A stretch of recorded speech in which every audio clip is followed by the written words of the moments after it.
We should be live. I'm looking.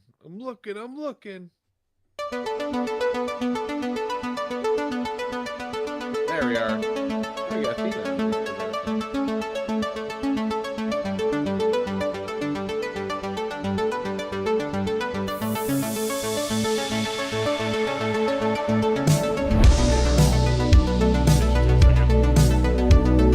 There is a little lag, which that's the one thing I haven't figured out yet. Where the setting for the lag? I can't find it anywhere in the screen set.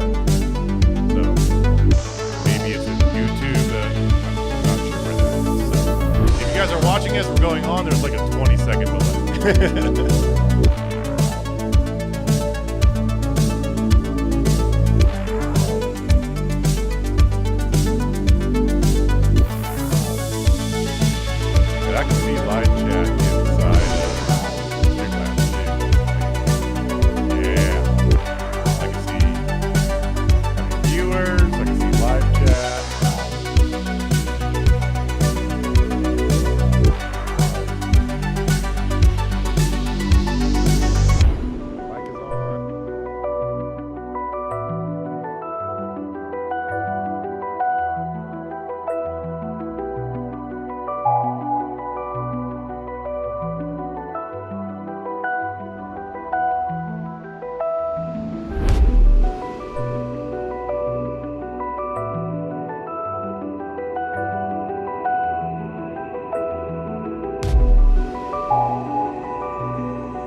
Hello.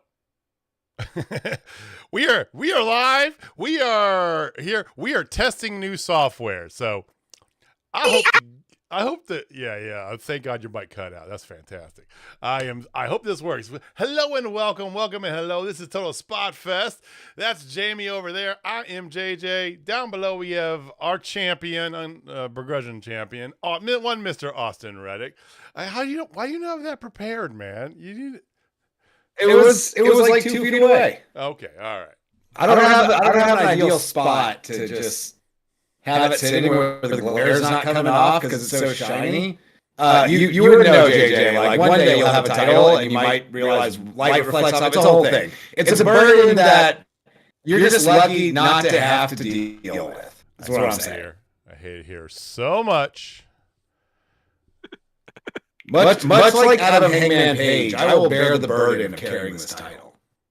Oh, you're a Hangman now. That's okay. All right. Well, it's getting deep in here, so we're going to get right into it. Thank you for joining us. This is Total Spotfest. We are back live. Like I said, we have new software, which I think I stress tested pretty well over the weekend.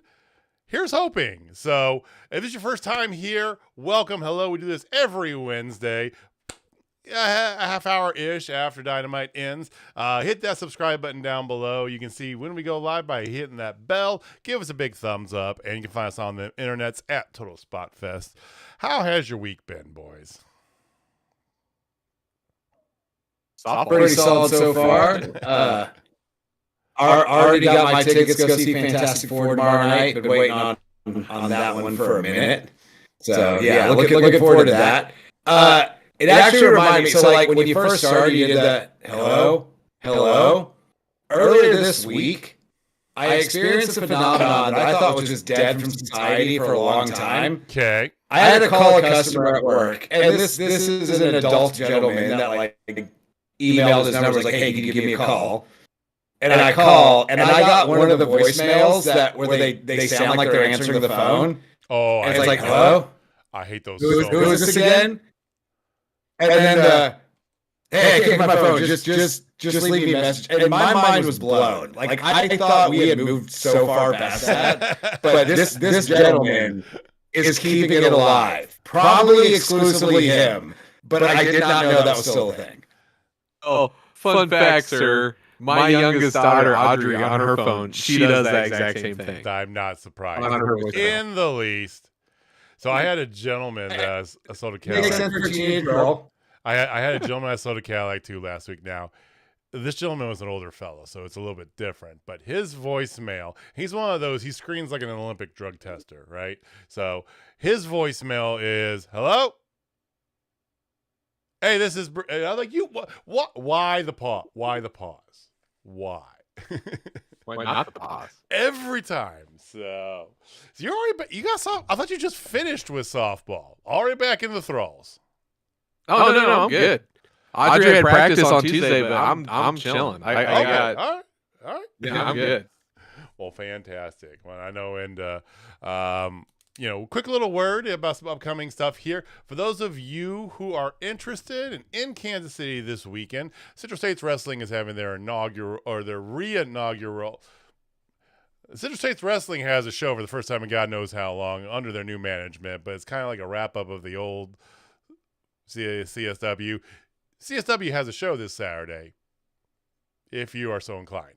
It is going to be over at Abdullah's Shriners Hall off of I-35 in Metcalf. Fantastic place to go watch some wrestling. So you can check that out. Found City Pro is coming back in August. If you haven't been following their socials, I got them down below. They have merch for sale, all sorts of merch. So give them some of your hard-earned dollars.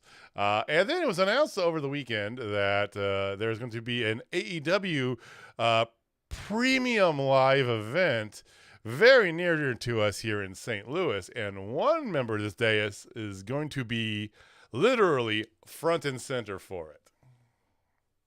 Yes, that's right, ladies and gentlemen. Megan, a.k.a. JJ's daddy, and I will be going to Wrestle Dream in St. Louis, and we happen to stumble across front row tickets on the pre-sale VIP package, so we're going to have all sorts of fun pictures of all over our socials and whatnot. But we literally get to be up front and hopefully see some amazing wrestling. Did you pick your seats? Do you know what side of the ring you're on? Oh, yeah. Are you on the hard camera literally, side? So the ring comes down, like we were literally right across from the entrance. Like if they are having commentary right there, we are going to be right behind commentary. Oh, so you're going to be behind so you'll commentary. See us every time they show commentary.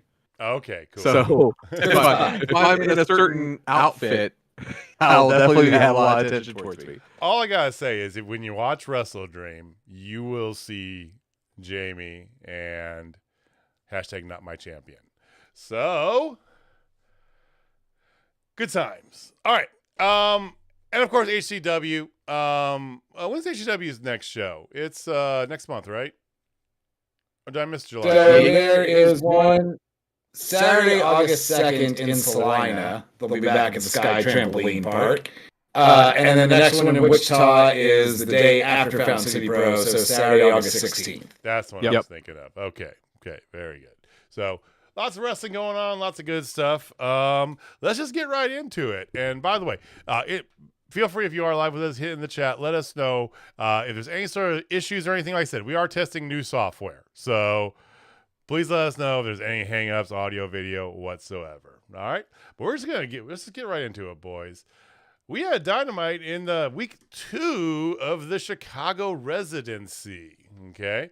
I'm not the huge fan of the residency thing, right? You know, it's only for 3 weeks, though, so I can get over it. The venue's really cool, and that helps. But I do like seeing a fresh venue every week, personally. That's just my snobby ass. All right?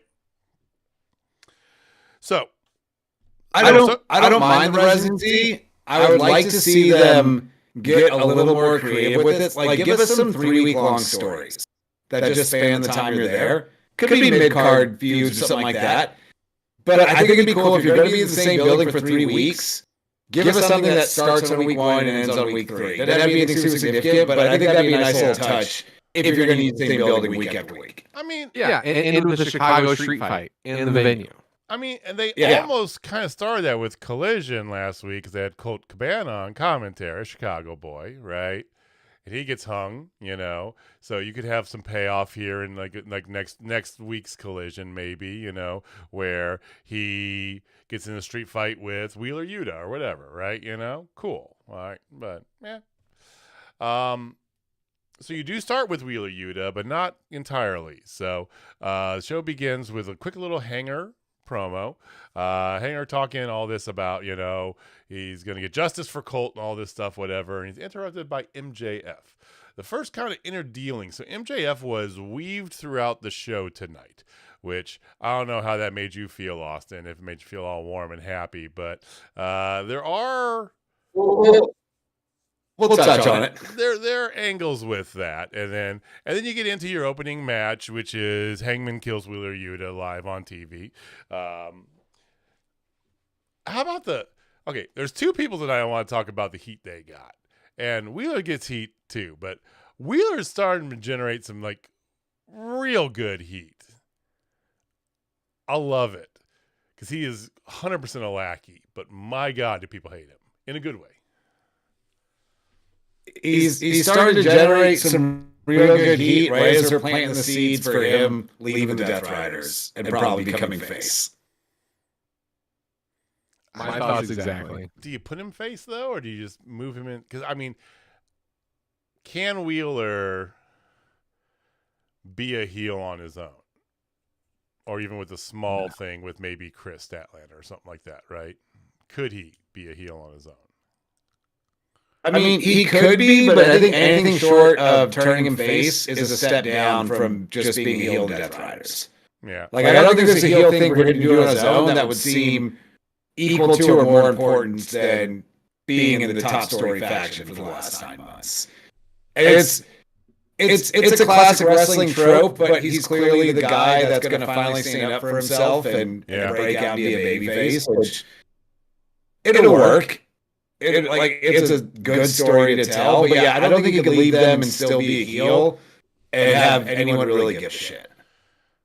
Let me ask you something, though. What do people love? A good redemption story, right? Well, we just had an amazing redemption story with our current AEW World Heavyweight Champion. What if we do it just on a little bit smaller scale, mid-card wise? Wheeler Yuta. I don't hate it. I think Wheeler's long had the wrestling chops for it.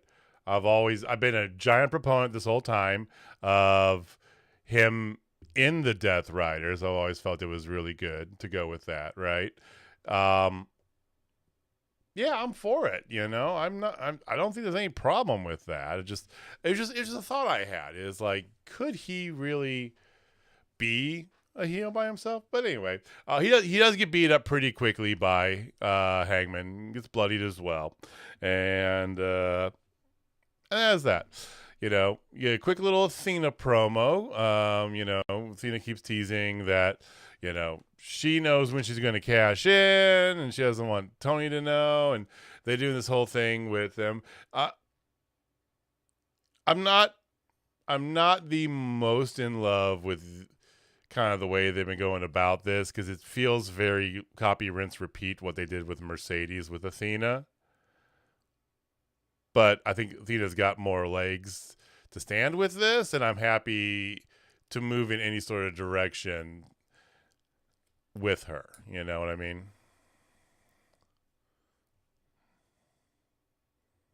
Yeah. It's not the most interesting story in the world, but I think it's saved by the fact that Athena very well could end winning that title. And probably should, because, like, where else do you go with Tony from there? Yeah, like, I don't like on principle that they are now treating these casino gauntlet winning contract things like the Money in the Bank where you cash in any time. I get it. It's easier to write that way. I still wish it was at a designated place in time. That kind of gives you a more contained story. Yeah. But this could be something that goes on past Forbidden Door. Like, we don't actually know when that's going to come in. So I kind of see not going all in on a super good story right away and just kind of slowly building that up over time. Yeah, I here's the thing. How do I put this nicely? So, Austin, you got on the record saying that Tony outshines everybody, and that's the problem. Why, you know, and I agree right now, especially because no one legitimately could face her and beat her, other than everybody thought Mercedes was going to win just because she does her own booking. Yeah, she was the one. But yeah, well, now that we have Athena, who legit could do it, and they are doing it in a way that makes it feel unbelievable now. You know what I mean? They didn't. I don't get what the story's doing right now. To be honest, like, I'm gonna give it time to bake. But right now, I'm just like, It really feels like they're just gonna do the usual Tony Storm, just figures it out and hits her with a big package or something. You know, it just has that vibe going on right now. Just because it feels, I wouldn't say rudderless, but starting out really slow. Like, it needs a tugboat. I mean, rudderless is not a bad analogy to put out there. I think one of the biggest problems you have with Athena is she is ROH Women's Wrestling. That's one of her monikers, the forever ROH champion, right? As long as she has that belt, she's front and center on everything ROH going forward. She's also in your main card, on your big promotion. I mean, pick a side, right? That's one of those things. It's like, I don't know if I'm ever fully committed to her, like, in a Tony Storm feud, in large part because of the ROH anchor around her waist. And I hate to even phrase it like that, but you know what I mean. Yeah. And so, like, the easy way around that, because you've got Athena and Alex Windsor this Saturday on Collision for the ROH Women's title. Ever drop the belt. Have Tony come out and cost Athena the title. Yes. Like, that puts some juice. Kind of like I was saying the Tony Mercedes feud. Have Tony go cost Mercedes the TBS title. Like, that puts some juice into the feud. I mean, it's that simple. We'll see. Maybe it'll happen. We predict things in the past. We predict things in the past. Maybe it'll happen. Yeah, well. And I think it'd be a good shot in the arm for Alex Windsor. Is Austin frozen for you? Okay, all right. Well, because I don't think the entire audience is super familiar with her. Like, what a way to establish someone as a big deal kind of right off the bat. Oh, did I freeze? You did. You did. You're good now. You're good. You're all caught up. Okay.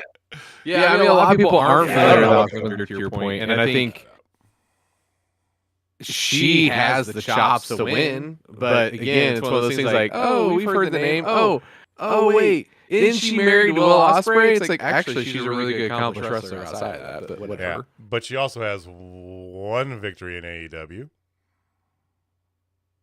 Well, she's only been signed for like less than a month. I know. And you know, it's hard to have more than one win. You know how much JJ loves, sign, give a belt immediately, right? Right. But it's ROH, dude. Okay, all right. Fair enough. Well, we will find out on Collision this Saturday.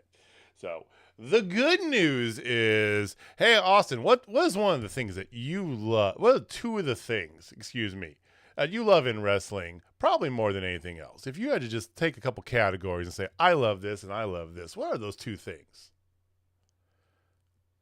Oh, there's so many things. One of them, I don't think we got until later in the night, but did happen tonight, and that was Hechicero. Another one we didn't get tonight, and that was Double J. Okay, you failed. I don't know specifically what you're going for. How about? All right, Bob. The answer is going to be tag team wrestling. A tournament. We got to work at our side. I forgot the chronological order of the show. Yeah, I forgot the chronological order of the show, so I was like, shit, what's coming next? Yes. I love a tournament, and I love tag team wrestling. Oh, it's even better. And we're getting both. Yes. It is an 8-team tournament for what it's worth. But tag team tournament, the winner faces off for the tag team title shot at Forbidden Door. The full rest of the bracket is going to be revealed on Saturday on Collision. But tonight you got one of the first round matches. Hey, how about this for starting off? FTR versus Jet Speed. Bro. Yes, please. Oh, this match. I mean, match of the night? Yeah. Yeah. I'd say this is match of the night. I'd say definitely match of the night. There was a glimmer in my mind about the Hechicero match. Like, no, this one was. No. It had everything. You had FTR being FTR. You had Jet Speed. I mean, Mike Bailey. My God, this man. My God. Oh. And FTR's in like pure... The crutch for the victory I loved. Okay? Loved that. Just totally coming out with the crutch in the first place that gets speared last week was just such classic heel. I mean, yeah. Shit. I know we tried to I get on you about logic, a lot, Austin. But Jamie, the fact that they do, this is one part that always gets me, okay? And this is just in wrestling in general. Climbing up, getting into the ring so you can go over or across the ring to get out and get down. For the manager. It's like, okay. I love it. It's such a manager thing to do, though. I'm in the ring and I'm walking straight across and I get out.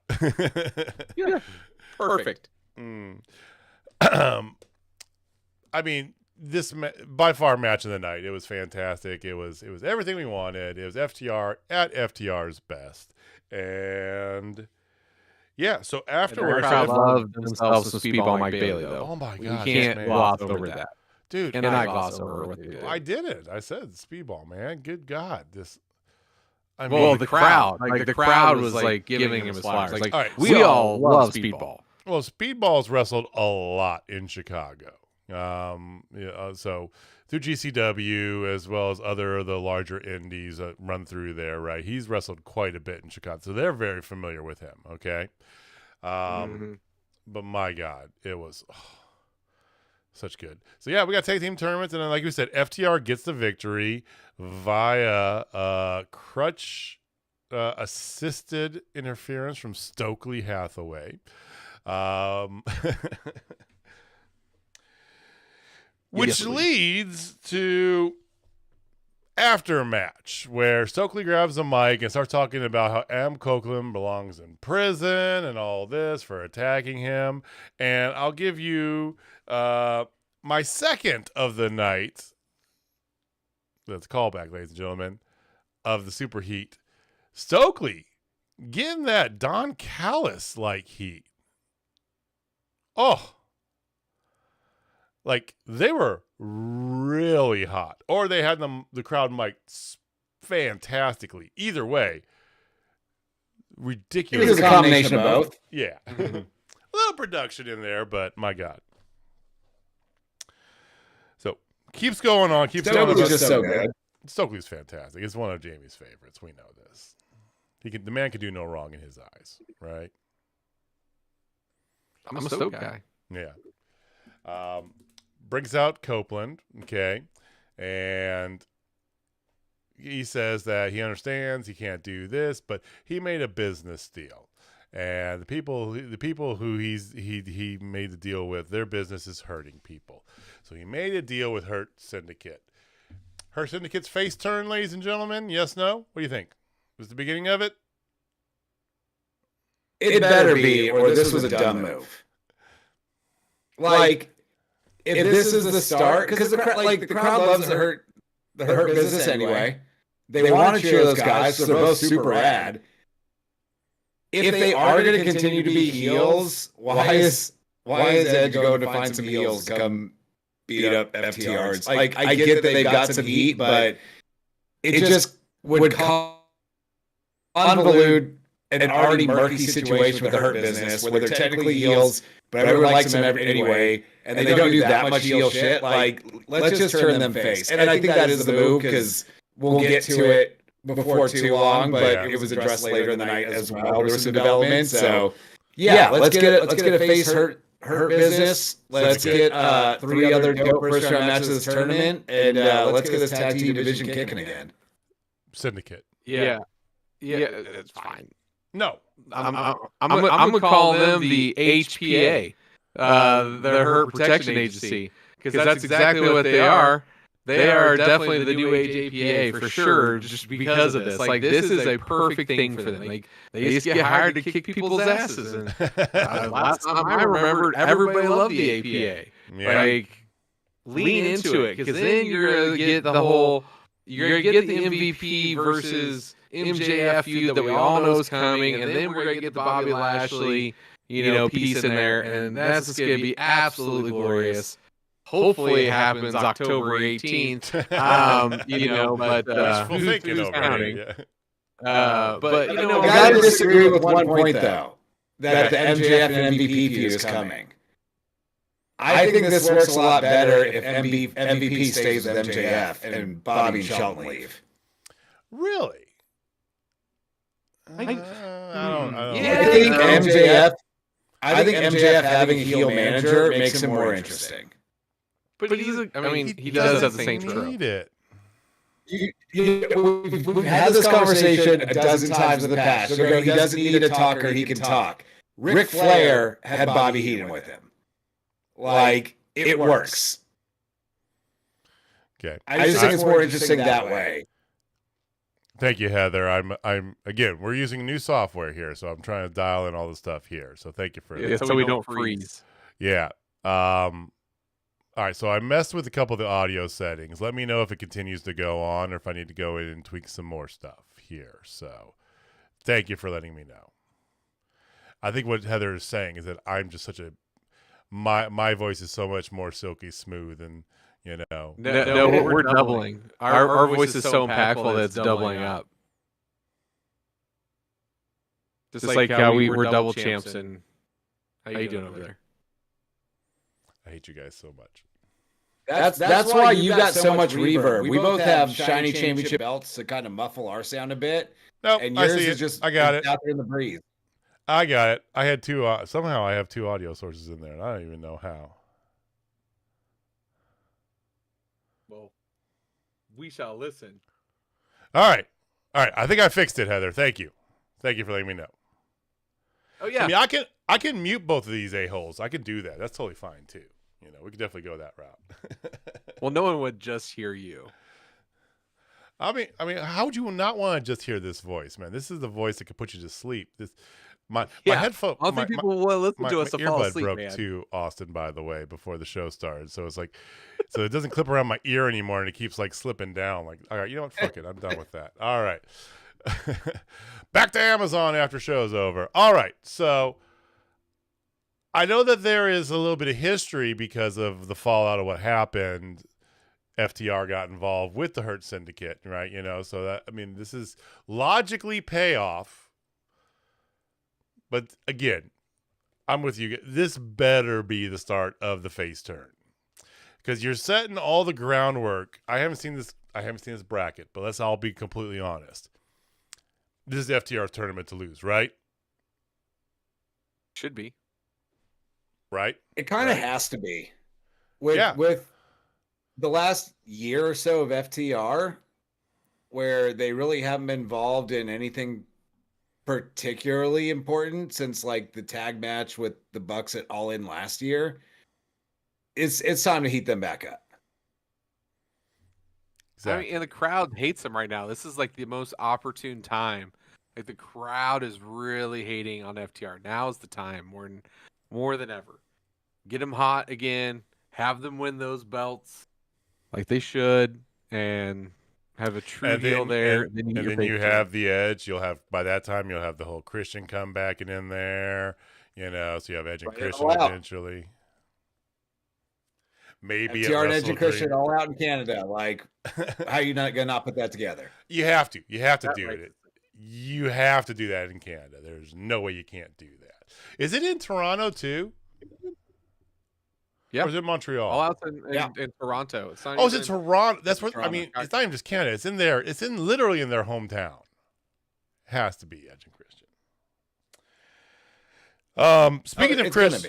Speaking of Christian, you did have the former associates of Christian do literally the exact same promo they did last week. Just again, with a faction name, though. With a faction name. Yeah. Uncaged. I mean, it's a little bit on the nose. I get it. It's fine. It's whatever. I like Kip Saban, Nick Wayne. I like it. I just get to it. You know, it's like we just did this. This is lather, rinse, repeat in the worst way.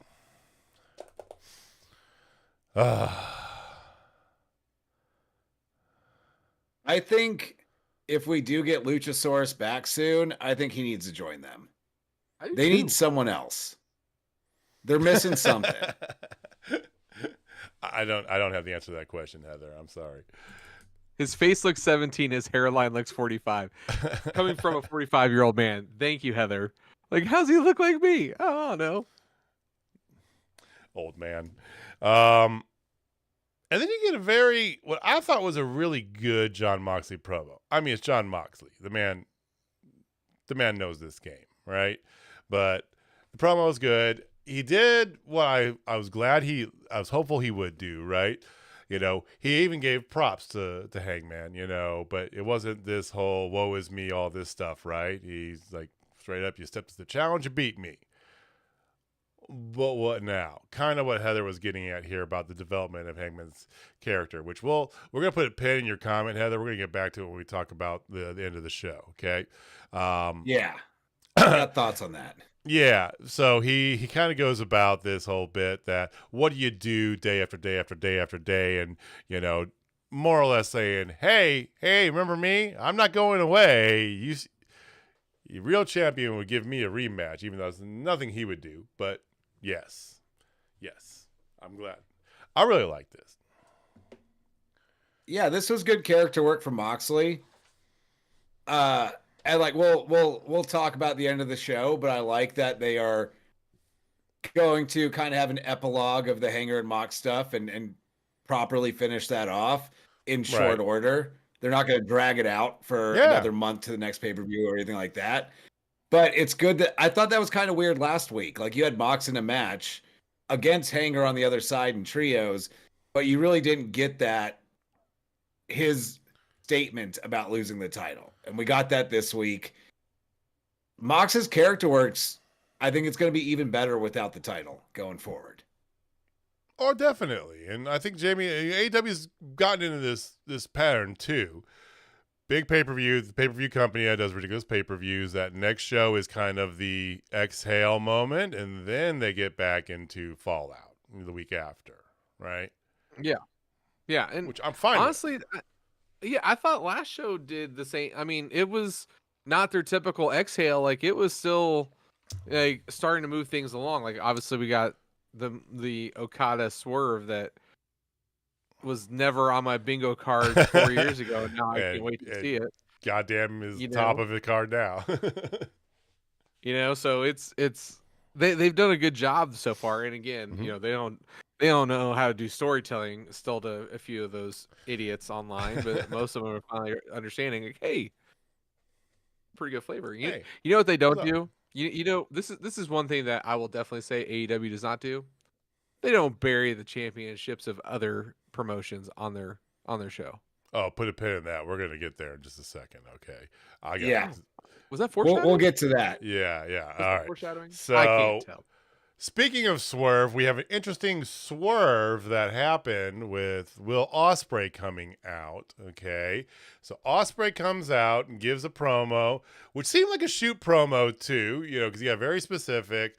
Talked about how his goal was to get the belt off of Moxley, get company man, right? The old Diamond Dallas Page sort of company man routine stuff, right? And he says he has a herniated disc in his between his C2 and his C6 vertebrae. He has discs that are herniated. Okay.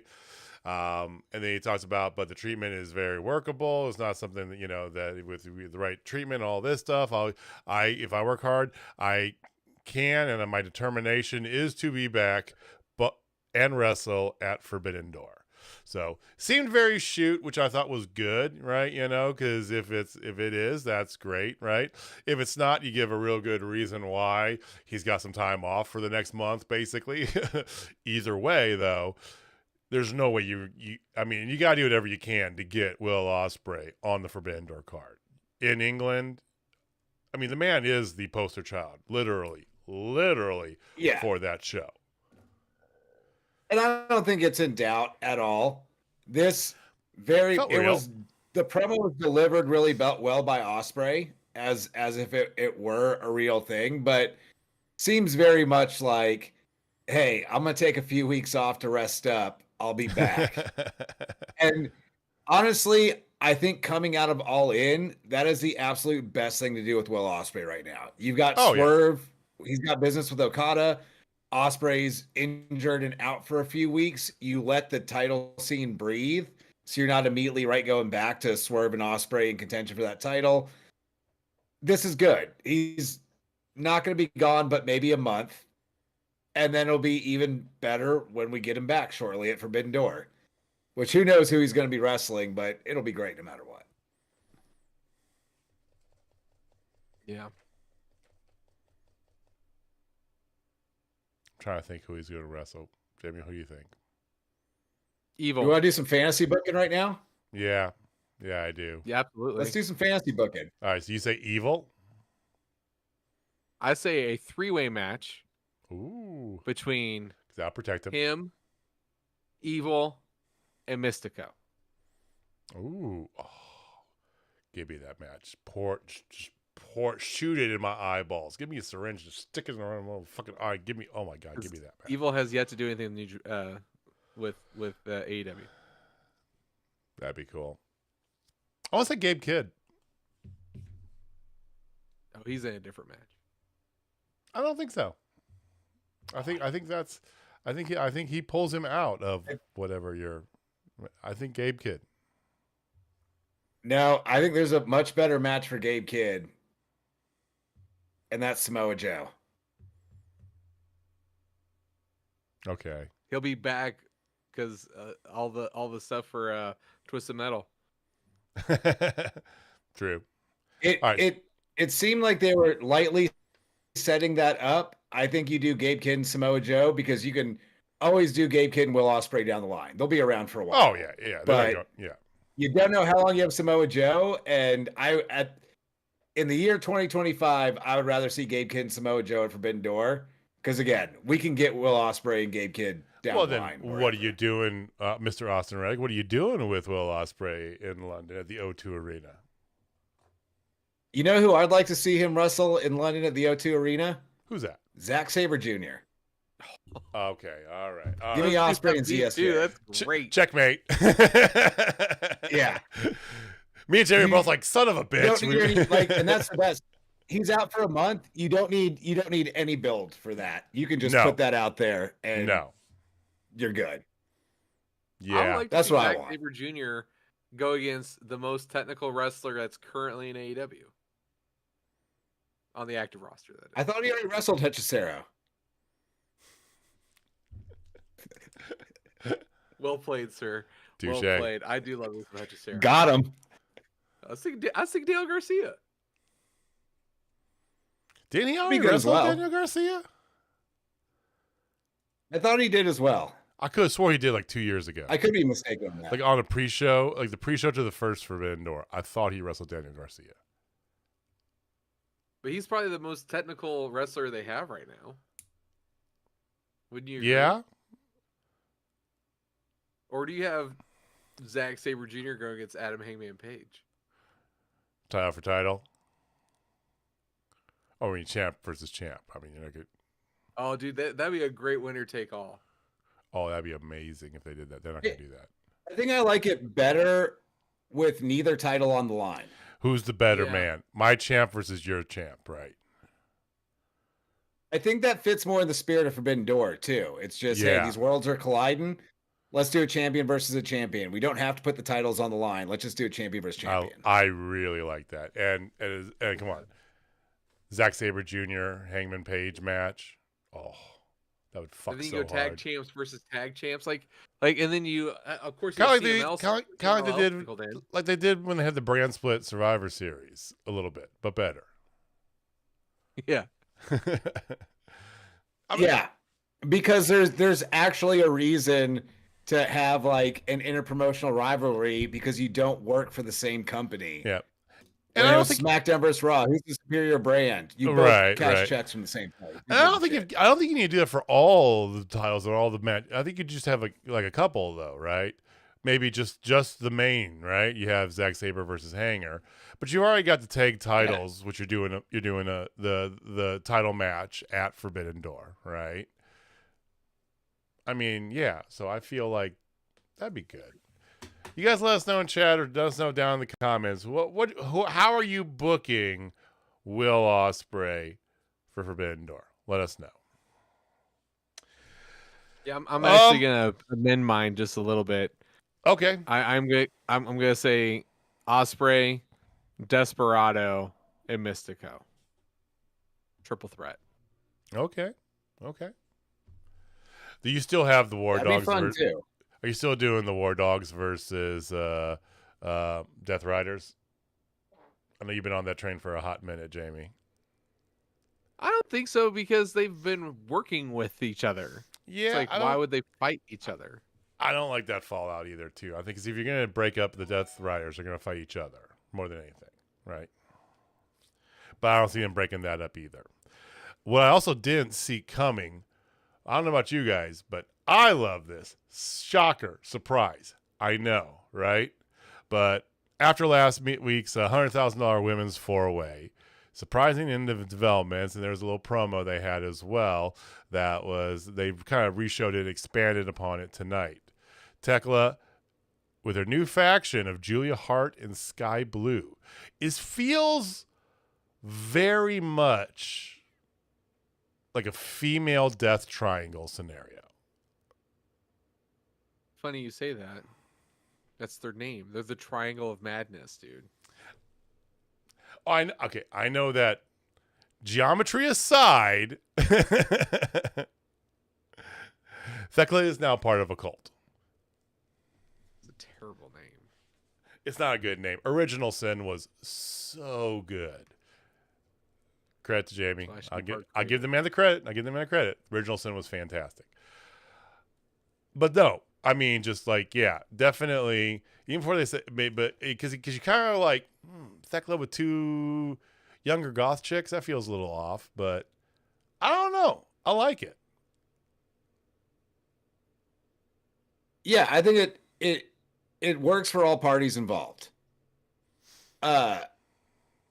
Julia and Sky Blue, I think, are better served taking the back seat to someone else for a while they still just train, get better in the ring and all that. And they're fine. Like it's not like you can't put them on TV. Like they're both capable of a perfectly fine match, but they're also both very young. Julia still gets over pretty much everywhere she goes too. Yeah.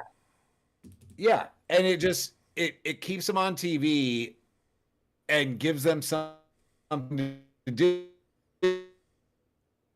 do while you just take some more time to build them up a little bit more. And it makes Tekla more interesting as well. Like give her some heaters, give her some people out there, make her a threat.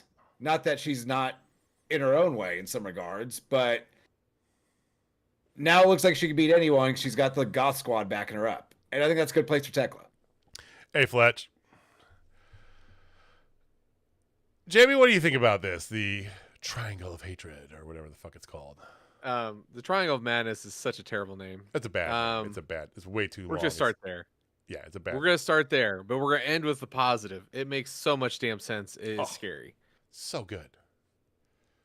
This is great for Tekla.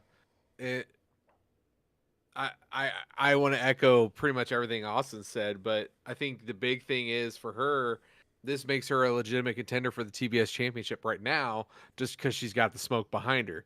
Not only, I came up with Fletch is throwing out fire, man. Original sin was mine. Like they had so many great names. But anyway, like I feel that she's got the smoke behind her, not just because of their looks, because they can wrestle. It makes sense. I love it. It does. It does. And I'll just echo. I think that this is even better for. I think of the three of them, the one that probably benefits the most from this is Julia Hart. Julia Hart, a former TBS champion, the only one in this group that is a former champion in AEW. When did she become champion? When she was part of the House of Black, right? The full Malachi House of Black, right? She was their accessory, their kind of, the escort, the manager for them, right? The thing. And then she was still developing. Malachi had been working with her. Brody had been working with her. You could tell she was getting better in the ring, but she still wasn't like the best wrestler. But she was so over just because of the presence and aura and all this, because she wasn't the main focus, right? So I think this is going to benefit her a lot, because I think Julia has got the athletic build, right? She's learned from people like Malachi Black and Brody. And I'm sorry, both of these girls learned from Tekla, who has done this over in Japan multiple times over now, right? In very big popular factions over there with some of the best women wrestlers in the world, right? I think this is going to serve her great, because I really do believe in 5 years Julia could be a mega star if she wants to and continues to go along, right? So I think that she's the real winner here. But yeah, definitely this is a great move, and you're not just taking Tekla and shoving her to be a sacrificial lamb to Toni Storm, which is probably the next course if you didn't do this, right? So yeah. Then you follow that up immediately with the first feud to go with it, Willow calling out Tekla. Yes, please. That's it. Yeah. There's no here for that. Yep. I think that's good too, right? You see that coming to help her, and they finally make amends, and so we can get this damn thing over with? No. Same. I truly believe Emo Stat is going to be there with Wheeler when he gets either kicked out or leaves the Death Riders. And I'm for that. Kind of a dark best friends thing. Cool, right? I could see them putting them back together if those women's tag titles are coming sooner rather than later, and they have nothing else for Willow and Stat to do. That's the only reason I'd go for that. Yeah. I don't think, and I love Statlander, Willow doesn't need Statlander for her any story arc that she's going to do going forward, other than a tag title run. And I think that the problem with the tag title run with them is, are we just pushing off Statlander just turning on her again down the road when they lose those tag titles? I mean, it's such a Days of Our Life thing. They're best friends. They fight. They're best friends again. They fight again. You know, it just lather, rinse, repeat, and to the point where it's just. I think it does a disservice, Jamie, for both of them to put them back together. All I care about is Willow getting gold. That's all I really want in this world. She deserves it. She is arguably the best babyface outside of Toni Storm. Yes. And Tony's in her own atmosphere, so it doesn't even count. I love her. Like, I can't say enough about Willow. And right. If it means that we have to go through the days of our lives, you know, like sands through the hourglass, and like, I'll you know what? I watch male soap opera every Wednesday, so we do. But I feel like Willow's also the one that's going to take the belt off, the TBS title off of Mercedes, not because it's the TBS title, it's so much prestige or whatever. But I feel like she's a good. They have a history in there. She makes a lot of sense to do that. You're giving her gold, right? And I don't know. I think that you're going with this thing with Tekla here that gives her another kind of angle to go at. Fair. I could also see Willow being positioned to take the AEW Women's Championship off Athena. Not necessarily in the near term, but if you are going to have Athena take it off Tony, I think Willow's the next one up to take it up. Maybe like a Revolution thing, sort of bit.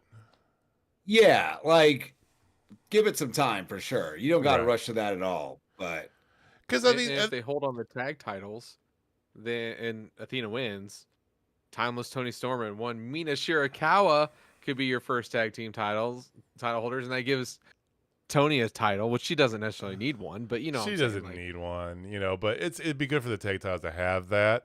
I think because if you wanted to look at this, and you know, I think they've been slowly but surely progressing to build for the future of the women's division, right? I think you got some very good pieces in there. You know, you got some really good young talent that down the road is going to pay off, like Julia Hart,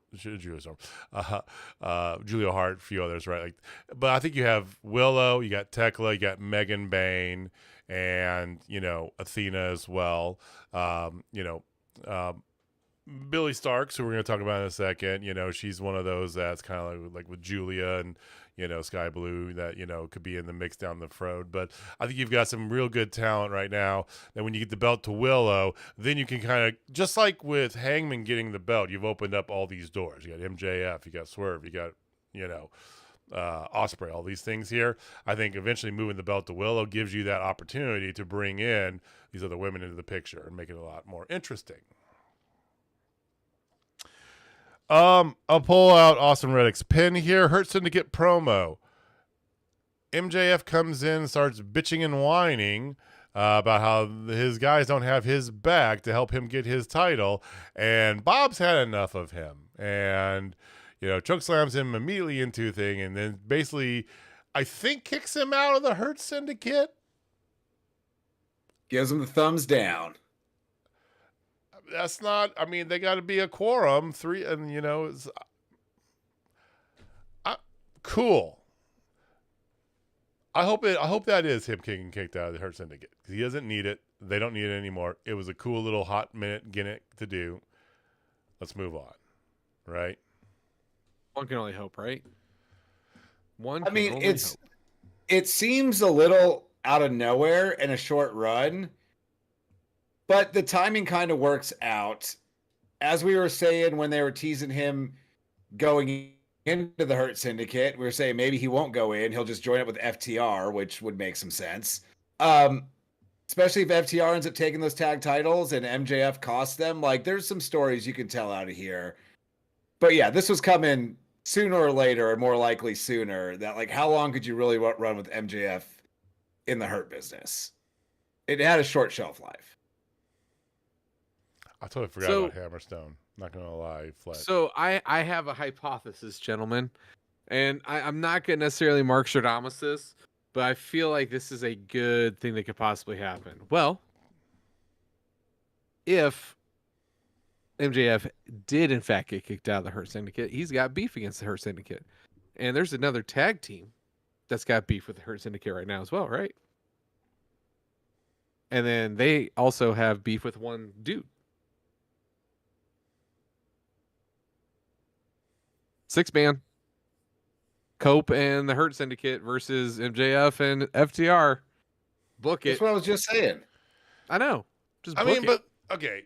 I will say this though: you did have the Hurt Syndicate. I mean, at the pay-per-view, you had FTR on commentary during a tag match, and literally saying one of the biggest mistakes they ever made was the Pinnacle joining with MJF. I know this is wrestling; nothing matters week to week. I get it. I understand that, but I think we're telling stories that don't need to be told, right? Hurt Syndicate's over as it is. You don't need to do anything else with that. The play that we talked about earlier with the tag team is what it is. This is a short-term thing, and think about the most classic MJF thing since the dawn of AEW. The most classic MJF trope there has been is taking somebody and using them for the shortest period of time to advance what MJF wants. And he did that by signing with the Hurt Syndicate to get his title shot. And he's done with him. Story's over. Move on. Now, did you guys see the reports that Wardlow was at All In after it started, though? I did not. No. Yeah. I saw Wardlow putting like his workout videos and shit online. Yeah, War Daddy was there, and so was Camille. I know they've been working on American Gladiators. Right. So, I mean, I don't hate the Wardlow and Hammerstone idea. Wardlow is fine. Wardlow is fine as long as you don't let him talk. As long as you make him the big ogre, the enforcer, he's good at that. I don't think you can ever put Wardlow back with MJF. No. Like, that's that. Not to sound like a tribalist, but that's WWE levels of nothing that happened in the past matters. I love Wardlow. I love the idea of Wardlow in the Hurt Syndicate, though, to go after MJF. That I do like. Yeah. Yeah, sign me up for that one. Yeah, because you got MVP right there. You don't need to see it. How many words has Shelton Benjamin said in AEW? 6? Not many. You talking about the watch? Did he even say words during there? He just point and go, woo. Yeah, I think that's all he did. All right. So, the women's match of the night was Toni Storm versus Billy Starkz in an eliminator match with Athena manning the balcony or opera box, as Taz would say, overlooking the ring. Anyway, we're all familiar with Billy Starkz. You know, we've all seen her in person. Austin knows her from behind the scenes as well, too, in different promotions. And great talent, again, future. I think we see a bright future there. Toni Storm was Toni Storm. Very fun, good match there. Toni Storm won this, of course. She's going to win it. But then after the match, that's where Athena and Billy really put the screws to her and make it seem like Athena's going to cash in. Dead giveaway, though. You beat the ref up first before the person gets in the ring. Yeah, you're not cashing. Yeah. But they're saved from the cash-in by one Miss Alex Windsor, like we talked about. What do you think Alex Windsor's role moving forward is? Like, obviously, we all already said how much we want her to take the ROH title, right? I think. You like that? I mean, I do want that. I want that more just for the Athena Toni story. Well, I do too. Yeah. Like, not that I have any issue with Alex Windsor getting the ROH Women's Championship, but I don't know. I'll be interested to see what they do with her going forward. They've got so many pieces in the women's division now. It's time to start like directing them to where they need to be. But I mean, Alex Windsor just kind of debuted it All In. Tekla just debuted a month ago. Like Yeah. you're getting these people out here, but like, yeah, it's time to really start hammering some stuff in. That's why I like the idea of Tony costing Athena the women's champions. Like that makes Alex Windsor more involved in that story too, and it gives her something important to do. So like, I don't know what her role is going forward. I just hope she has one, and it's not just having a match every 3 weeks on Dynamite. Yeah, I agree. I don't know if she's the play for the Ring of Honor World Championship. I've always thought it was supposed to be Billy. And they keep just not making it happen, which is a little infuriating to me. But if there was a second choice, I think Alex Windsor makes a lot of sense there. I mean, Thunder Rosa made a lot of sense too, man. Like, that woman deserves her flowers, but I don't know. Like, I like Alex. I think once the United States gets more used to her, they're going to like her too. I think she's going to have that style of natural just fanfare, like another English woman that is currently on the shelf with yet another concussion, I guess. I don't know what exactly is going on with Jamie Hayter, but I don't know. Jamie Hayter and the Guns, man. I have no idea. Did you hear that Colton Gunn's already injured again? No. Apparently it's not serious though. It's not serious, but it is a story feed to write them out of the tournament, though. I had read earlier that the whole reason why they're not revealing the entire bracket until Saturday is they weren't sure whether or not the Guns would be good to go. And it's looking like they won't be, but if it was potentially that close of recovery time, like hopefully they're not out for too long, because it was good to see the Guns back. I know. It sucks. I mean, you can't have Bullet Club go with one person, and unless it's Jay White.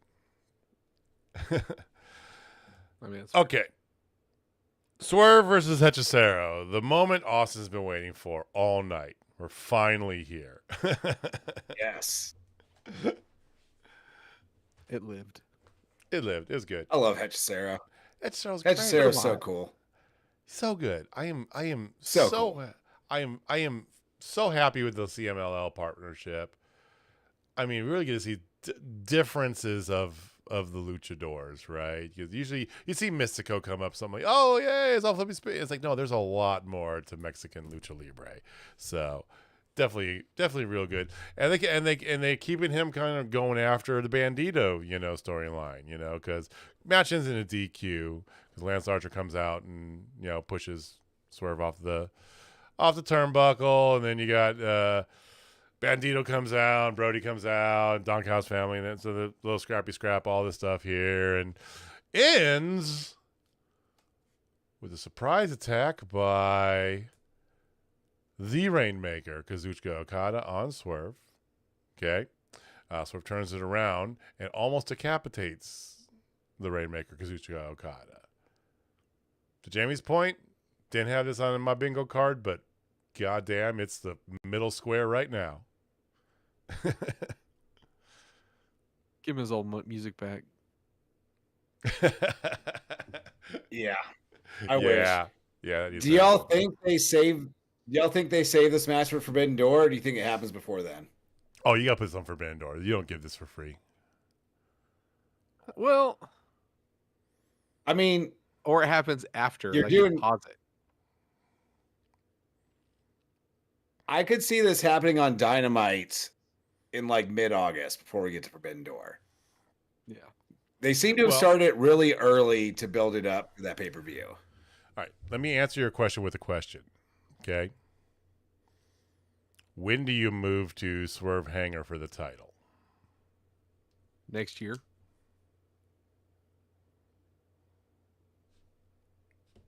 Austin? All in London. That far out. If you're doing that all in London, it's a triple threat, and Ospreay's in there too. 100%. I would say there is a 0% chance Ospreay, barring injury, obviously, there's a 0% chance Ospreay is not challenging for that title at All in London next year. So what do you say? Okay, so my question remains then, Austin. When do you do? Because you know that's on the docket here. That is coming. When is it coming? Yeah, you can take some time to get there. You can have other things popping up that take Swerve's attention. Like, again, this Okada thing just came out of nowhere next week, and we were instantly in. There's a bunch of things you can do with Swerve between now and then. Then that's why you I could say also. that's why I say you do this at Forbidden Door then. I don't think it's a bad move to do it Forbidden Door. I just think it's a really early start if you're waiting another month to do that match. You know, they could do the old school trope of those two will get at each other in a tag team match at the next pay-per-view. Then they'll finally have their singles match at the following pay-per-view. You know how the old school trope, they never got to that's touch an even hands. longer burn for that. Oh my God. Yeah, I mean, have that at All Out. I think that would be great for All Out. Personally. See, my thought is whatever short-term stuff you have with the Hanger, the first play, I mean, you've got basically MJF and then Swerve, right? However you're going to do it. You've already laid the seed for MJF, which we're going to talk about in just a second, because MJF had a promo after this match, right? Is mostly interrupted by Mark Briscoe, and that's continuing to go on for what it's worth. So more pickle talk, and you know, talking ill of Jay Briscoe. So there's that. Those are your two right now in the chamber for Hangman. Okay, we all agree that next week they're moving forward with the finishing the mock story arc with him. Okay, cool, right? Something cool set up for Forbidden Door. Fantastic. All Out, I could see MJF challenging Hanger at All Out. Right? All Out, you want it to be big. It's in Canada. I feel like that could be a good place to do that. Or, hear me out, because he keeps teasing this stuff here, and it's in MJF's nature. All old school, like Money in the Bank versus John Cena edge, you know? He could pull this out some random ass time. But if I had to put my money on it, I would say I think you're going to have, regardless of what MJF does, Hanger, Swerve, title picture, around about Revolution next year. To me, that feels right. Too early. I think it's too early. I think you could get there earlier. But I think it's too early. I think you could get there in the fall sometime. Swerve loses clean, and then we get a Swerve heel turn.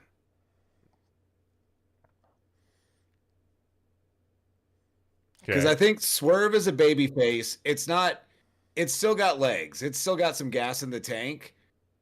But eventually we need a heel Swerve again. And maybe getting that shot and losing clean is what turns Swerve heel again. Okay. Yeah. I think you save it. I think there's so many more interesting storylines you can do with Hanger before then. Like, I mean, Heather's point, Darby's still like in the rafters somewhere, but like you have so many decent heels that you can throw at him. You could throw Kyle Fletcher at him. That would be a great ass storyline if he doesn't win his TBS championship. Takeshita when he comes back, like, you know, you got so many others that you could have up in the main event that are good heels, and that could last you the rest of the year easy.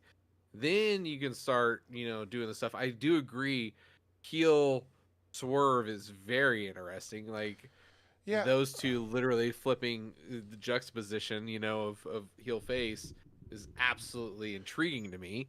But I think you save it. I think that needs to be one of their big blow-offs. And if it's one of their biggest blow-offs, there's none bigger than All In. I just can't see it. I mean, with the number of bodies you have near the top, right? And we've harked on this a lot, that this is not something that's going to be a one and done. We're going to keep coming back to Swerve and Hanger for the next 4 years. Okay, it's gonna continue to go on for a while, as long as both these men are in AEW, right? And that's a good thing, right? I can't see them putting this on the shelf for that long. I really can't. So, let me ask you this question. Then. Sure. Who's the last big person who got help in order to win a title before Hanger?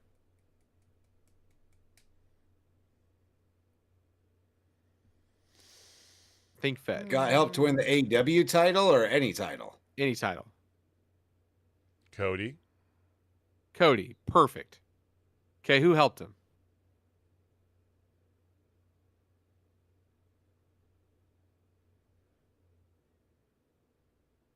I don't think I was watching at that time. I'm trying to think. Oh, here. you're talking about over in WWE. Okay. Yeah. John Cena? Are you talking about when like the Undertaker showed up? Because I thought we were saving Undertaker talk till after Dynamite. hold on. No. Yeah, he was there, but there was also another person who came out to a certain music. Come on, man. No, okay, Seth Rollins. Seth Rollins came out.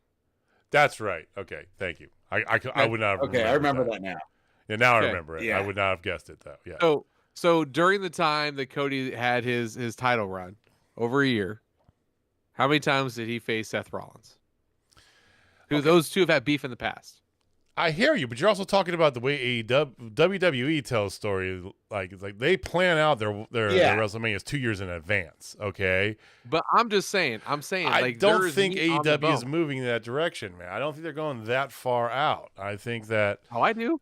I don't think that. I mean, look at this story arc that we've had for Hanger. It's been over a year, man.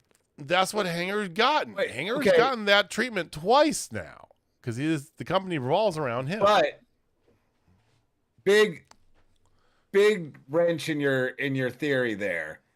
Hanger winning the title at All In was not the plan all along.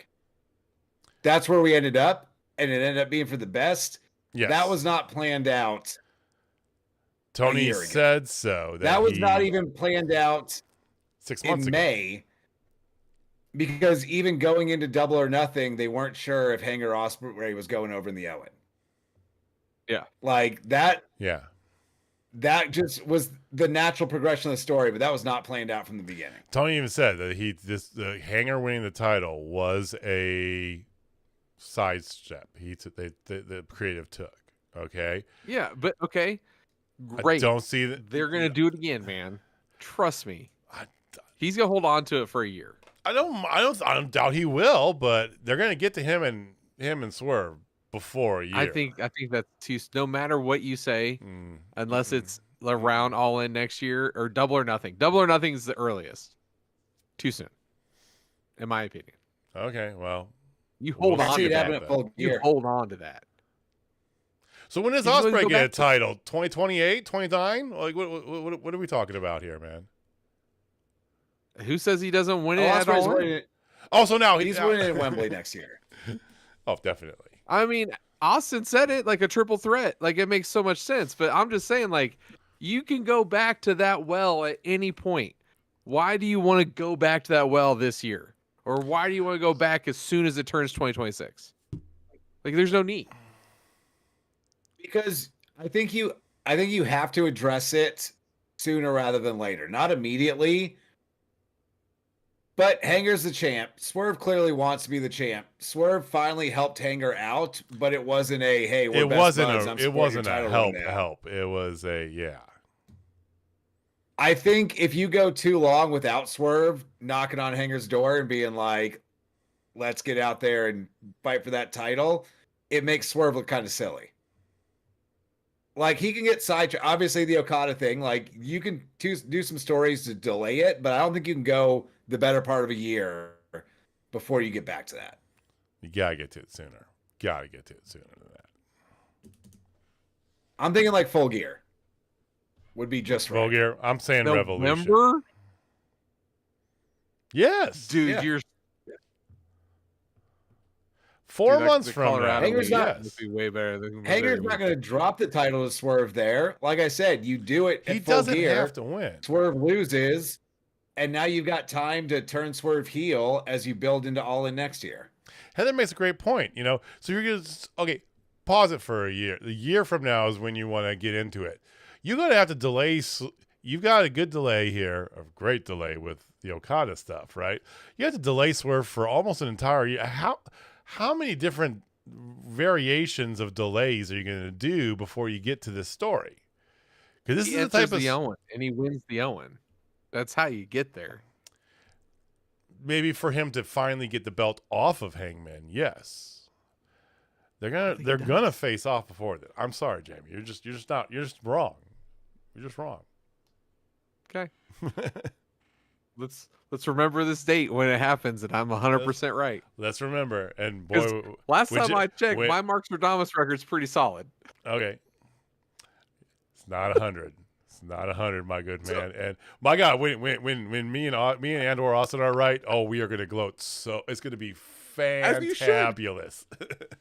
As you should. It's gonna be the best. I don't think the title's planned out. I would imagine, like, if I'm sitting in the room with Tony Khan helping him book AEW for some reason, Ospreay winning it in Wembley next year is probably on a sticky note on the wall. Like, that's probably where we're ending up. By the way, this is where we're going to get eventually. Yeah. But I would imagine everything between now and then is still very much up in the air. Mm-hmm. I'm 50-50 on whether MJF ends up winning the title with that contract. I would not be surprised in the least. I think it's more interesting if he fails to win it. Yeah. For him, it is. But there's a very strong possibility MJF picks up that title at some point in time, and then maybe a Swerve is taking it off of him. Like, there's so many things open that I don't think you have to be settled into a plan. You've got a bunch of good options. Kind of see what naturally works out.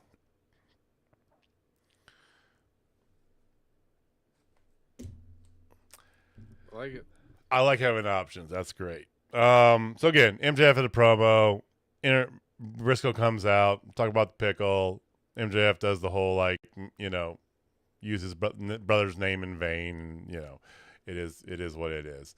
This is filler, but gets to our main event: Mark Briscoe versus Claudio Castagnoli. A fun match. Darby Allin just randomly in the crowd. Okay, cool, right? He's Sting, man.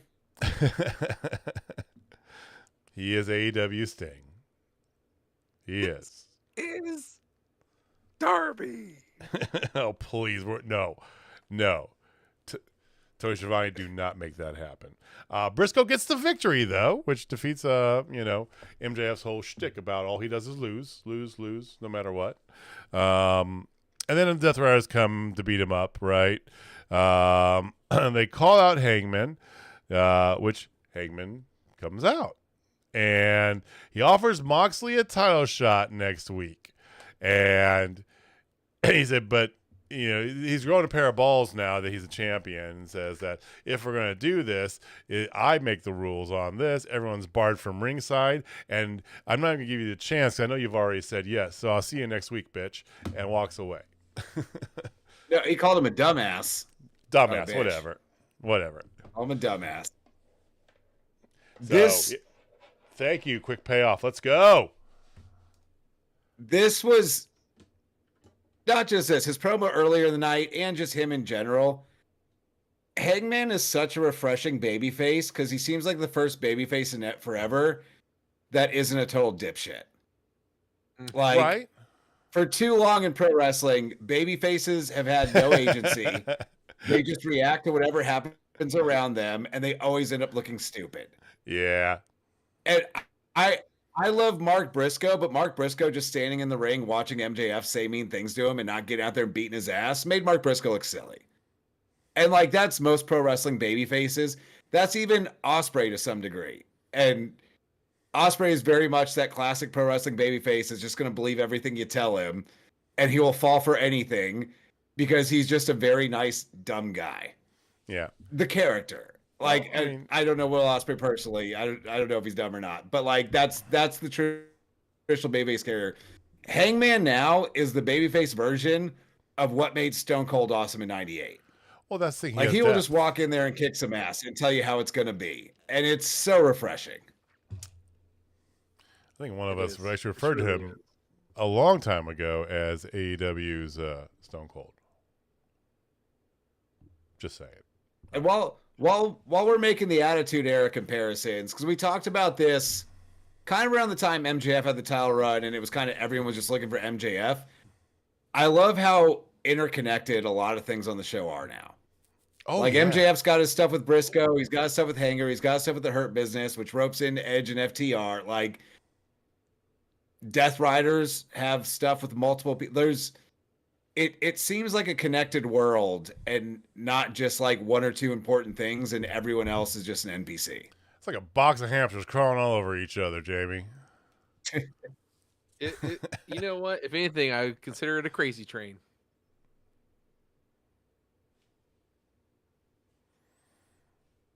Touche. Rest in peace, Ozzy.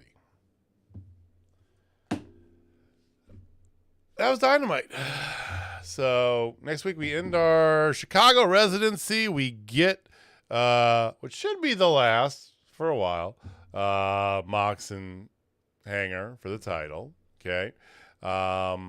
Nobody allowed. Nobody allowed at ringside. Okay. Empty arena match. So that was Dynamite. That would be funny to kick the fans out. Oh boy! So we do want to talk about some other pit wrestling that went on over the weekend here. Before that, I want to learn some stuff. Jamie, do you want to learn some things? I love learning lots of things. I like being bestowed knowledge. Knowledge is from good. A certain facial hair area. Well, you happen to be in luck because the champ is here and he is packing some knowledge. And this week's stash of knowledge is courtesy of the AEW archives on HBO Max. Ooh, AEW stash of knowledge. Look at that. If you were somehow unawares, which if you're listening to us talk about AEW on Wednesday nights, you probably already know, there is quite a backlog of their old pay-per-views on HBO Max that was just Max, but now it's HBO Max again because they can't pick a name for some reason. But either way, so I went back recently after All In, the magical night that it was, and I was like, you know what? I'm gonna go back and see where they came from. I'm gonna go back and watch Double or Nothing, the first one, the first official AEW just started out. There was an All In before that, but that was not yet AEW. Yeah. I went Double or Nothing, the first official AEW show, and what a contrast that was. Oh yeah, because like you can see the seeds of what they wanted it to be, but there clearly isn't a strong identity yet. It is basically a very high budget indie show. Oh, yeah. And just the way they've been able to take what's popular on the indies, what's popular among the sickos, as Tony Khan likes to say, and 6 years later, turn that into just a very good week in and week out TV wrestling show was amazing. One of the funniest things, though, was I say funniest, but like one of the most interesting things was the people that are being featured.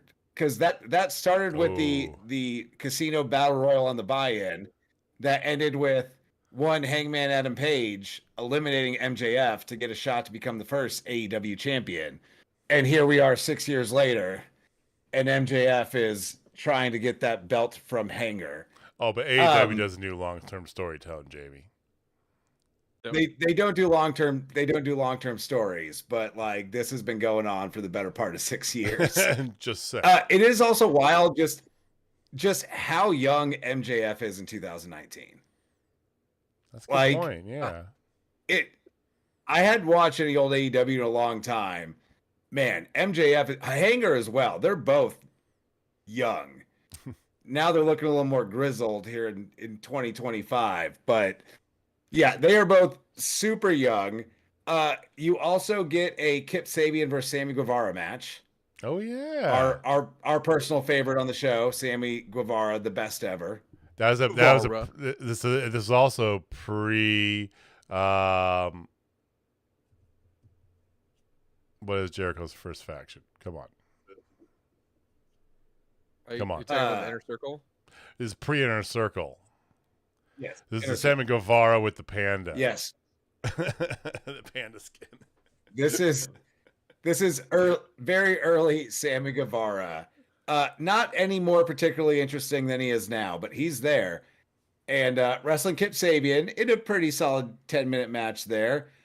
I had forgot about the guys they were bringing over from China because they do SoCal Uncensored versus the Strong Hearts, which is Seema, T-Hawk, and El Lindaman.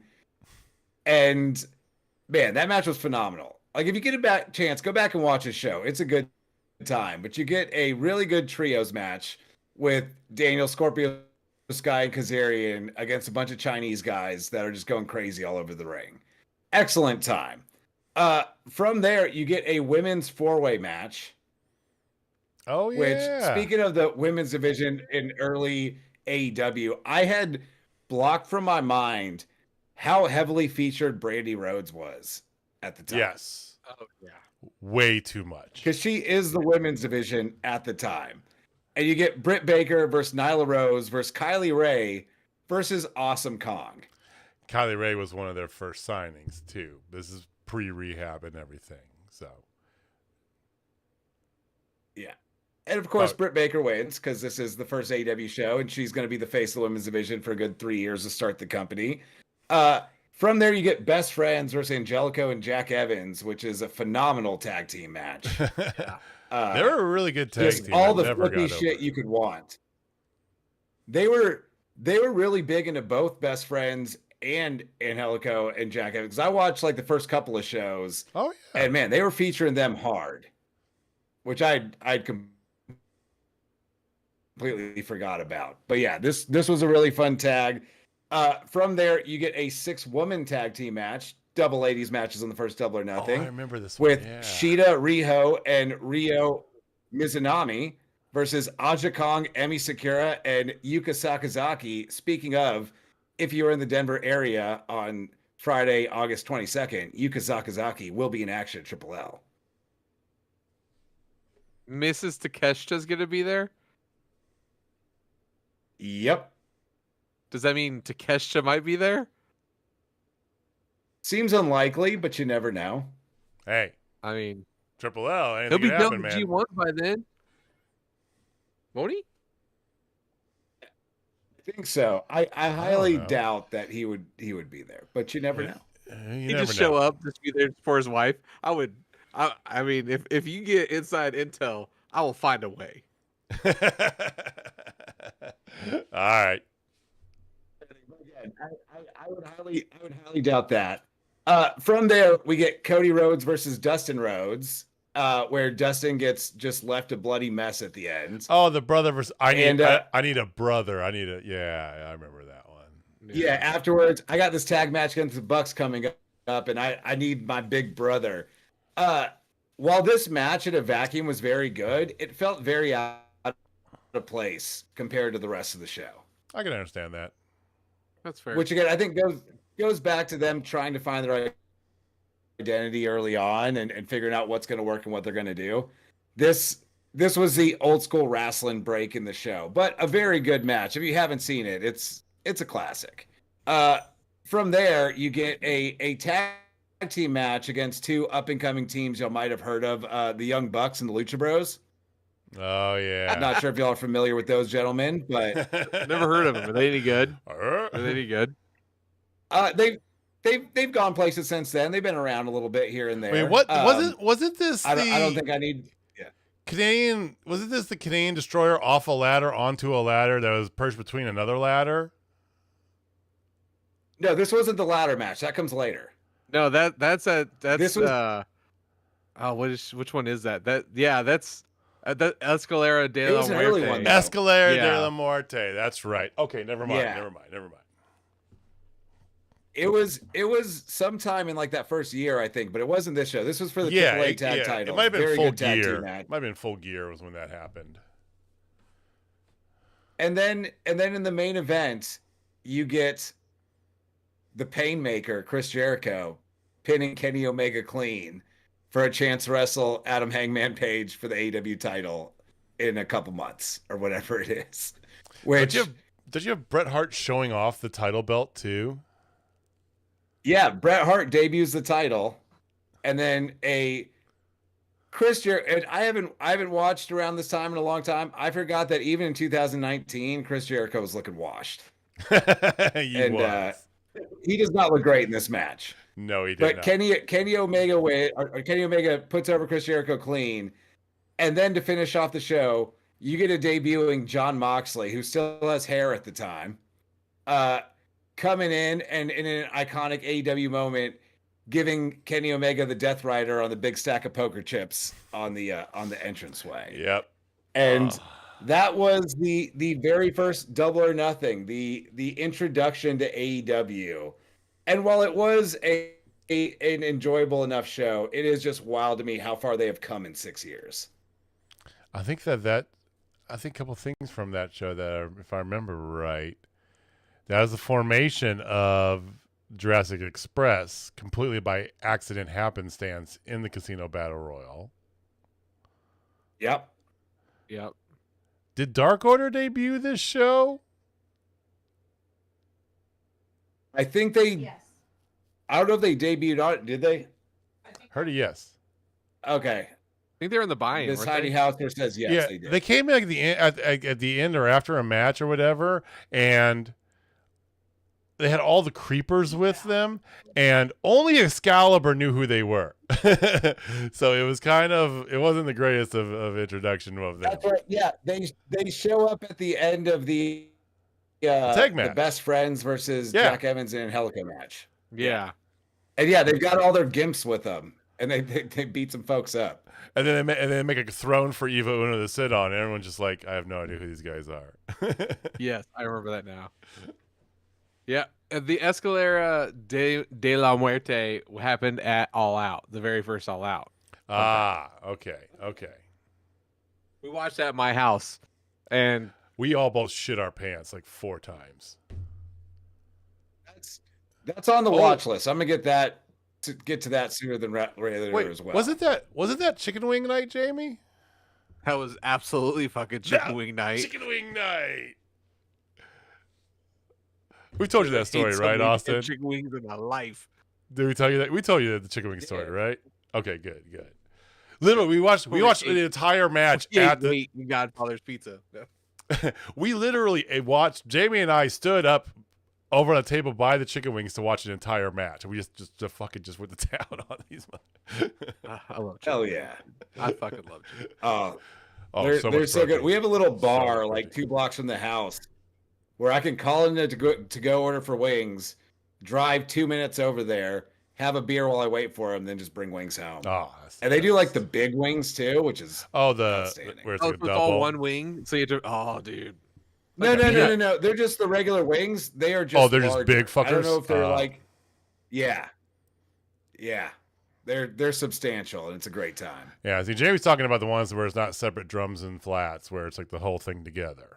Yeah, I know what you're talking about. No, they're not those. They're like regular wings. They're just significantly larger for whatever reason. I'm not asking questions. I'm just smashing them. Well, I'm asking. Which also reminds me, at the next Fountain City show, I'm gonna get you some Go Chicken Go, because we talked about that last time. Oh, get some gizzards and livers. Yeah. Let's go.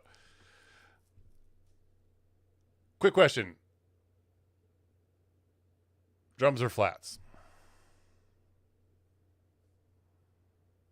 So, to me, there is no wrong answer. There's not. Both. But you have to choose. If I had to pick one, I'm making you choose. If I have to choose one, I'm going drums. Jamie? Flats all day.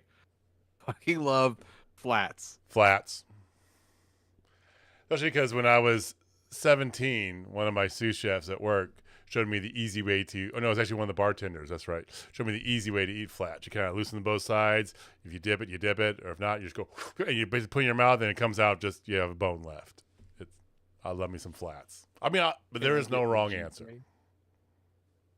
Yeah, there's no wrong answer. I'll eat both. My wife prefers the flats, so I usually end up eating more drums, which works for me. But like I said, there's no wrong answer. Like, yes, both. Give them. All right. I want wings now. So let's move on swiftly here. So last thing we want to talk about tonight, over the weekend, gentlemen, we had TNA's Slamiversary. Their WrestleMania, if you will.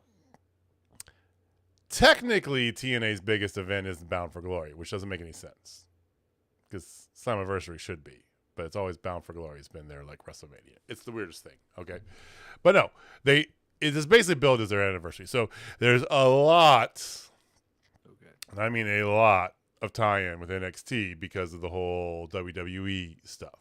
Okay. So much so. Forensic wants some Go Chicken Go as well here. All right. So much Where you so. live, I got you. There's literally a Go Chicken Go 2 blocks, not even 2 blocks, like a block and a half from my work. It's fantastic. It's also very hard on a diet to stay away from there. So much so this whole like interaction or co-partnership, whatever. The night ended with both TNT's major titles in the hands of NXT talent. First of all, who had JCJ defeating Masha Slamovich somewhat clean to become a double champion? I know you did. I'm for it. Everybody knows I stand JCJ, but I love Masha. What was happening when Masha pinned JC last week on NXT?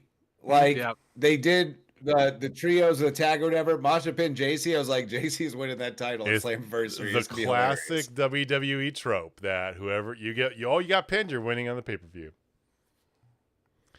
How about this? This woman moved from like solidly mid-card tag team behind Mandy Rose to the top champion in 2 separate promotions.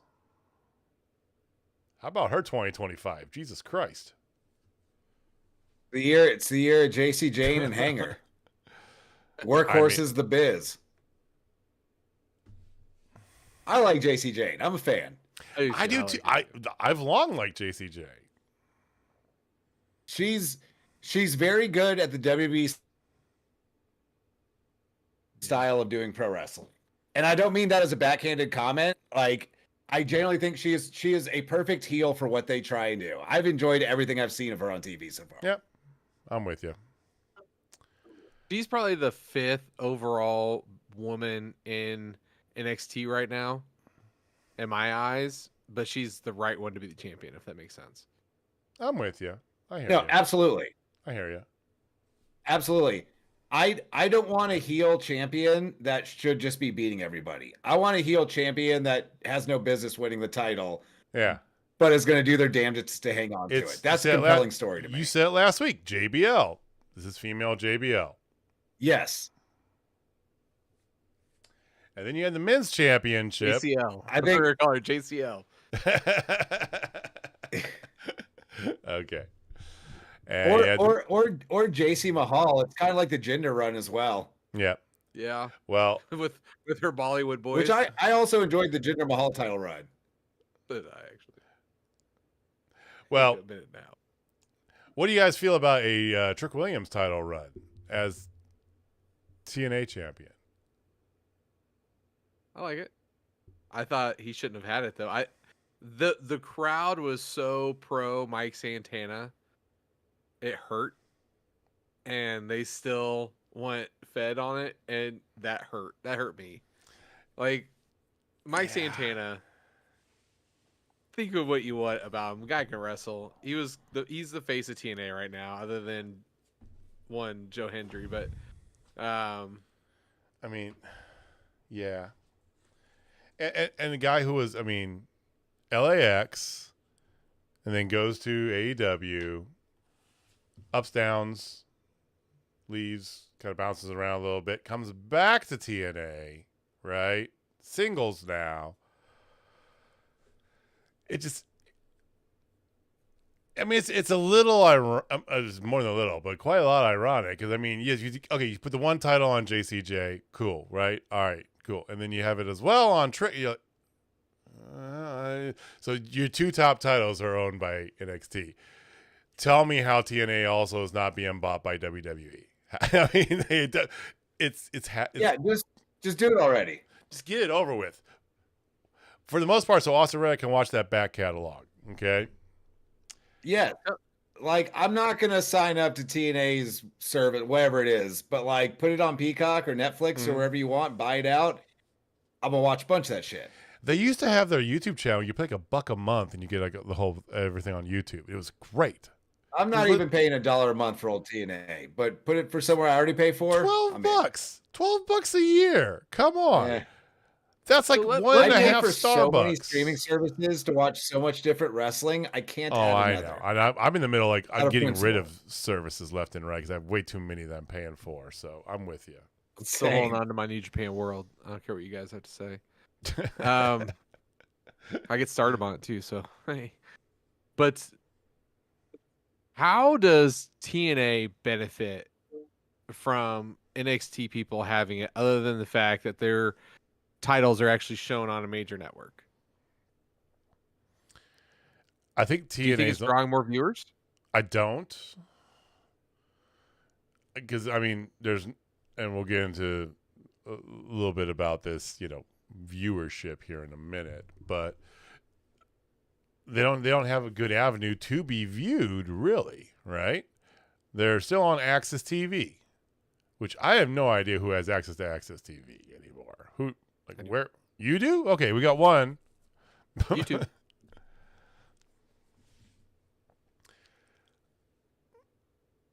It's got to be a play for them. They're gonna merge it into. They got to merge it into NXT at some point. I feel like that's going to be the goal. That's going to be the end result.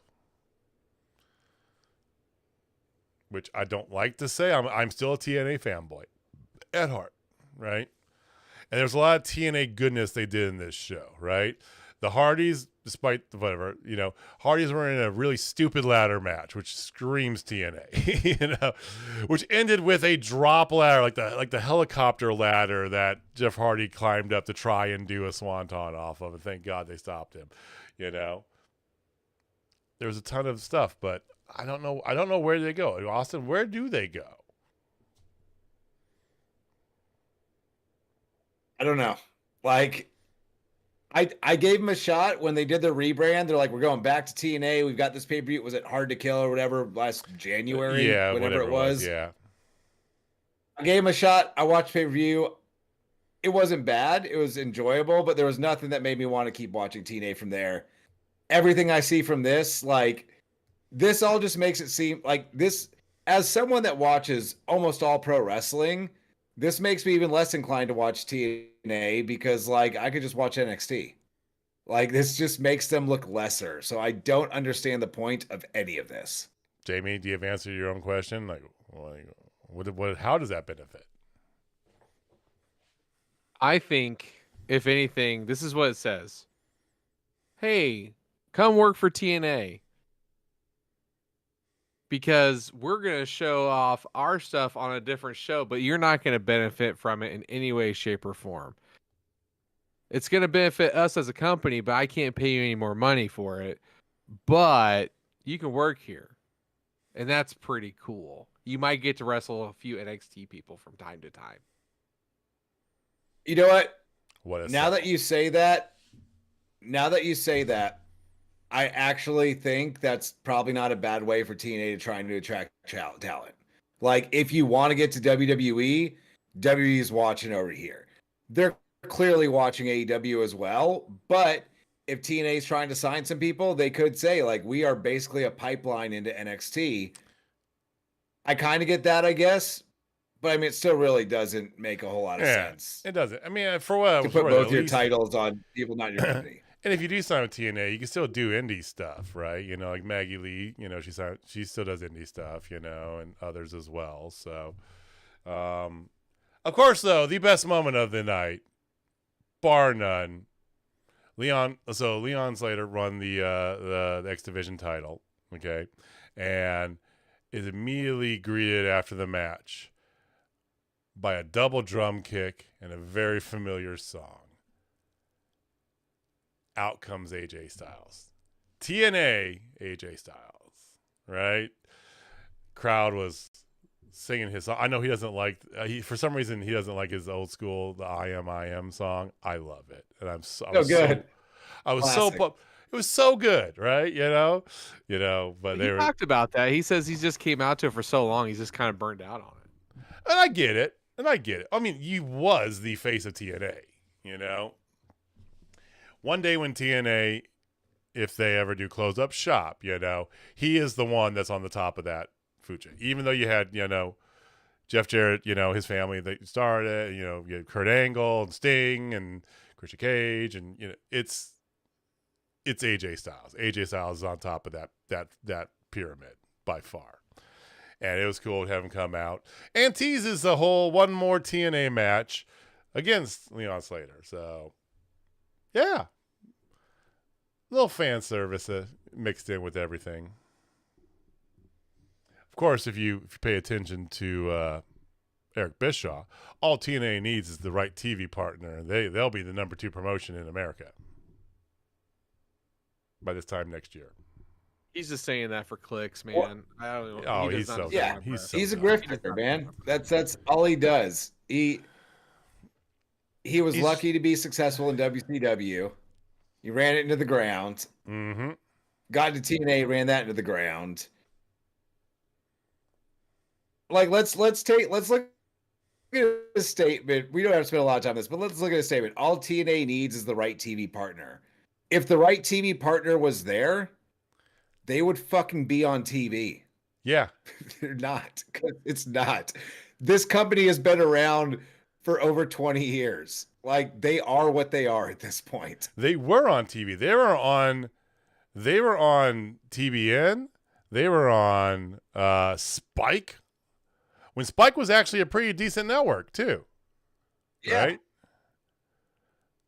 They were there, and you helped move them to Mondays, too, Eric. So, sorry, Jamie. He says that, and then you saw the production gaff with Ash by Elegance and all them. That was so bad, but they'd be the second best. Like, come on now. Come on, man. Like, I like TNA just as much as the next person. One of the 6 people who watch it, like, it's solid, but it's not AEW. It's not NXT even. It's definitely not one of the top fed shows. Like, no, this is crazy. No. And Scott, I wish the guy Scott D'Amore would have bought it. The Axis would have sold it to him. I know he tried. I wish so hell that they would have sold it to him, right? And they're very happy because it's kind of like one of those things. It's like, they don't need to do anything, the owners, for it. They actually have a sweetheart deal with Austin's Point, with WWE now, where it could be attractive to people as like a pre-pipeline thing, right? They're not in the red, and they're fine with that. It'll probably just stay like it is for the next 15 years. We've seen their ceiling, and like they are what they are. Yeah, they've got some loyal fans, and they'll probably be around for a long time. But they will never be the number 2 promotion, and it's even funnier that Eric Bischoff will say that, and you will never hear him credit AEW with legit for over 2 decades. And they just drew their biggest house ever of like 7,500 people. Yeah.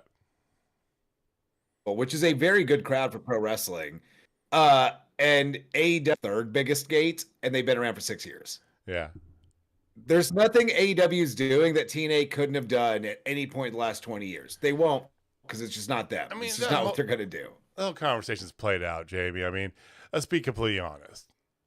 WWE is going to be the king of the mountain just because. It is what it is. They are the biggest. They're the oldest show in town. But yeah, TNA AEW honestly doesn't even matter what anybody says about TNA, because they WWE absolutely buried them the next night. Oh, yeah. Buried them so hard. Hey, this new TNA champion, brand new champion, he's amazing. Like from the retaining from NXT. Hey, here's Undertaker, who's 63 years old. Hey, I'm gonna chokeslam him, make him look like a fool. And you had a 30-year-old guy who couldn't beat him, but here comes 6-year-old Undertaker who can barely lift him up. Just bury him. Yep. Dumb. Fucking dumb. Cool. Good on you. All right, boys. Yeah, anything else? Oh, and by the way, we got SummerSlam card pretty well set. SummerSlam coming up here pretty soon. When is SummerSlam? I don't even know when it is. In the It's summer. next weekend. It is next week. Yeah, it's Is it August next 2nd weekend? and 3rd. Or yeah. I'll be at softball field. Hey, guess what, guys? So we are going. Is it 2-night? 2 nights. It is a 2-night. Fuck me running, God. Okay, whatever. Hey, guess what? That belt that Austin Reddick like to show off at the beginning of the show, we are going to be putting that up next weekend, so that's coming up here soon. Because he had Big Four from the It Fed is big. on the line. So stay tuned for that. We'll talk more about that next week. Jamie has one more thing he wants to talk about real fast, though. Yes, absolutely. We are going to be bringing back the Total Spotfest Fantasy Football League. Yes, that's right, ladies and gentlemen. You all can be a part of the madness. Be a part of this with wrestlers, with us alike. We have a few of our friends that are part of this. The head of Fountain City, hopefully, I haven't talked to him, but spoiler alert, we're asking you to be in it again. Austin Reddick, Heidi Howitzer, myself, JJ, the Tyrant, known as Megan, aka JJ's daddy. I'll be a part of this. Maybe even her betrothed this year. Yeah, Matt, we'll get Matt involved. Yeah. So you have the opportunity to be a part of that. If you want to be a part of our fantasy football league, just go on to Twitter and go to @TotalSpotFest. Send us a DM there. I will answer you. And if you are one of the first few people that are able to get in there, you got a spot. It's easy as that. And I will add you to our ESPN league, and we will be doing a draft at a later date. We have yet to pin it down, but we're thinking maybe the Sunday, last Sunday of August, right before the season starts. So with that being said, yes, ladies and gentlemen, you can be a part of it. You can beat me, talk all the shit you want. You could beat JJ like all of us usually do and talk a lot of shit about it. You can maybe try to step up and be one Austin Reddick, who went on an absolute heater last year. Him and I both did, but then he did beat you like 3 times last year. And then the playoffs happened. Pretty sure I went 3-0 against you last year. I did, well, yeah, I had the heater rocking, and then I just fell flat every time I faced you. It was hilarious. No, I'm going to come out for blood this year. I've already been starting to look at a few things, so I'm ready. So, good times shall be had. But yeah, like you said, @TotalSpotFest on Twitter or the X Machine, whatever you want to call it. Jamie's the one who manages that. He'll respond to you. Good times had by all. That's all we got this week. So we'll be back next week. Same bad time, same bad channel. More build for Forbidden Door. We're going to talk about, oh my God, we almost made it all the way through. It did freeze. Did it really? Right at the end. At an hour 52 mark, it did freeze.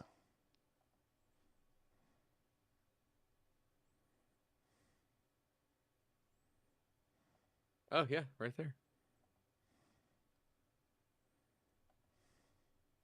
There we go. I said to do 2 clicks and we're back. That's a little bit faster. A little bit faster. Hey, I mean, whoa. But we went a lot longer than I thought tonight, too. All right. Sorry about that, guys. All right. So we got going there. All right. No, we will be back next week. Same bad time, same bad channel. More build up for Forbidden Door. We'll talk about SummerSlam probably a little bit as well. And, yeah, again, if you're first time here, Thank you for watching. Thank you for listening. We appreciate all your support. Hit the subscribe button. Give us a big like. We'll see you next week. Jamie, take us home, man. Well, I was gonna use "We didn't freeze" as my catch line, but it's all we right. were so close. We could still do it. We can still do it. I know. If you're not done with Total Spotfest, I got 4 words for you. Mama, I'm coming home. All right, guys. See you next week. Peace. Later.